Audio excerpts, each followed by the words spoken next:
Certainly, the work you've done in the women in industry has been, I'd say, a very large accomplishment. Yeah, for you absolutely. You know, I think a lot about this next wave of young women. I've been mentoring younger women for many, many years, first in the media business and now young women entrepreneurs. I really believe that I can have a geometric impact by helping them to do their best and to really have an impact themselves. It's the most exciting work I've done, and it's definitely the most exciting work I'm doing. And it's still a work in progress. And it's still a work in progress. And how would you say the industry has changed in regard to women and their roles? Yeah. So the year that I graduated from high school, the most senior female at Time magazine was a researcher. And by the time I was appointed president of entertainment at ABC, 4 of the 5 people running prime time at the networks were female. So huge progress. There are many, many, many women who are running divisions of media companies and who have very senior executive roles.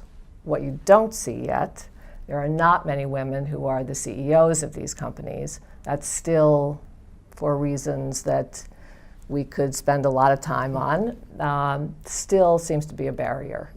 I think the piece of it that's really surprising to me is that the industry that should have been most progressive in this area, which is digital media, because it really began post-Title IX, and so we should be seeing equality across the board. That's actually where you've seen the least progress. And there are lots of reasons for that. Fewer women who've gone into computer science, certainly a culture, a very homogeneic culture in the tech industry that I think has not been particularly welcoming to women.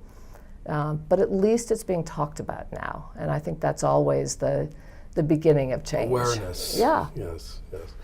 So you love this industry, you've loved it from the beginning. Mm-hmm.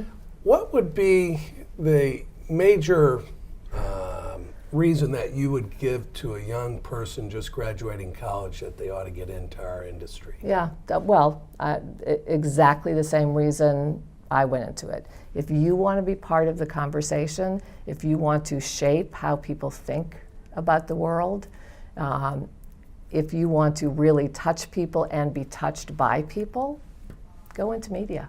It's a fabulous world. And what piece of advice would you give them to survive and thrive? Yep. I would say keep one eye always on how the consumer is changing. I am always struck by how much has changed, not just in my lifetime, but in the last decade. The 2 biggest shifts in consumer behavior have taken place as a result of the smartphone and social networks.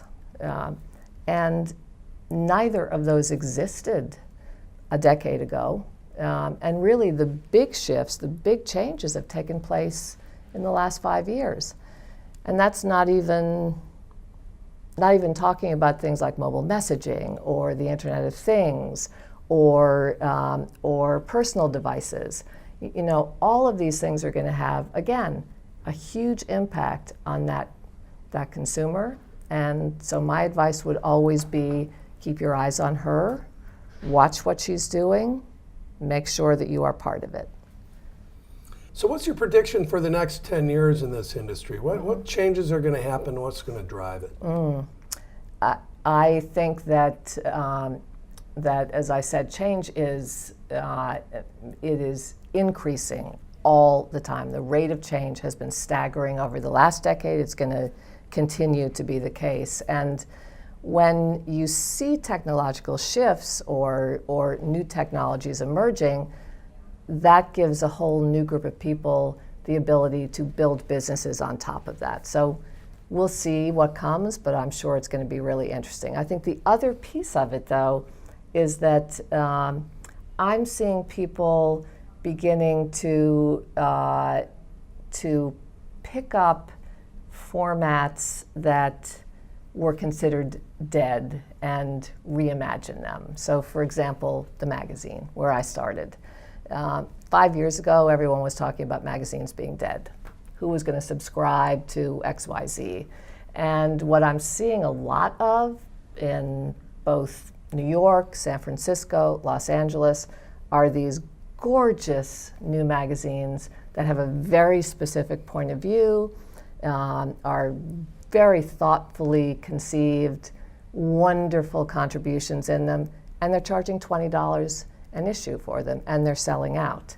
So they are made for a very specific narrowcast audience who loves them, and I think you're going to see more of that too. People reimagining old forms and making them new again. It's going to be an exciting time. Thank you for being on Media Revolutionaries. Thank you.